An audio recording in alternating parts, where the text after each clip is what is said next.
5 seconds. Start.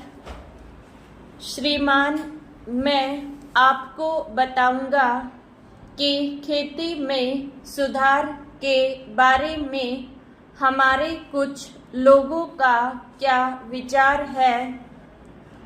हमने विभिन्न दृष्टिकोणों से अलग अलग विचार किया है।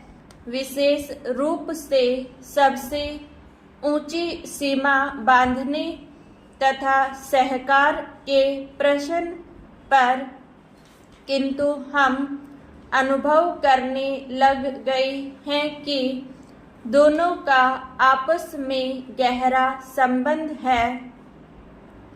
अगर हमारे देश में बड़े बड़े फार्म होते तो यह कल्पना की जा सकती है, भले ही आप इससे सहमत न हों, कि उनका कार्य संचालन दक्षता से होता और उत्पादन भी बहुत बढ़ सकता और साथ ही साथ आधुनिक तौर तरीके का विस्तार हो सकता।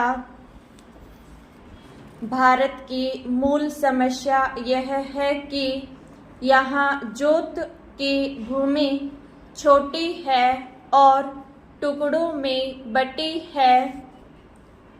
साधारण तौर पर मैं कहूँ कि यह 1, 2 या 3 एकड़ है। इतनी छोटी जोत की भूमियों से हमारे किसान केवल अपना काम भर चला सकती हैं, लेकिन आधुनिक तौर तरीकों को अपनाने में बहुत कम प्रगति करेंगे। अब सबसे ऊंची सीमा बांध देने से ऐसा भी हो सकता है कि कुछ एक जो बड़े फार्म हैं उनमें काट छांट हो, जो कि प्रयोजन भी है। अगर आप चाहते हैं कि प्रगति हो और आधुनिक तौर तरीकों का प्रचलन हो, तब तो ये जो अनगिनत छोटे छोटे फार्म हैं, इनको सहकारी ढंग से चलाना है, जिससे कि वे आधुनिक उपायों का लाभ उठा सकें।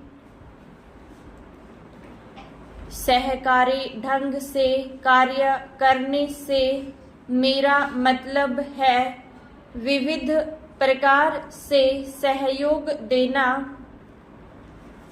हम सोचते हैं कि पहला कदम सहकार होना चाहिए और ऋण के अलावा अन्य कई प्रकार से भी सहायता की जा सकती है, जैसे वस्तुओं को खरीदना और बेचना, बीज, खाद तथा इसी प्रकार की वस्तुओं को दिलाना। दूसरा कदम है धीरे धीरे बीच वाले आदमी को हटा देना। फिर दूसरी स्थिति आती है जिसको मिलजुल कर खेती करना कहते हैं, यद्यपि उसमें भूमि पर अधिकार बना रहता है।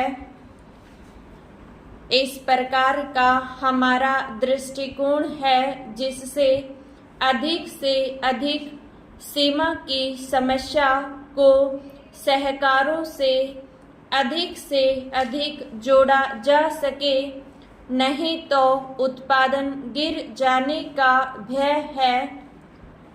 यह एक जटिल समस्या है जिस पर मनन हो रहा है।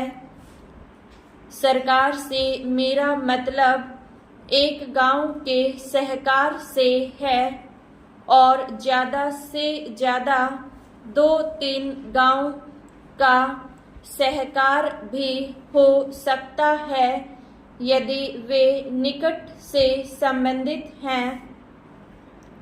लेकिन हमारी सरकार इनकी भरपूर सहायता करेगी।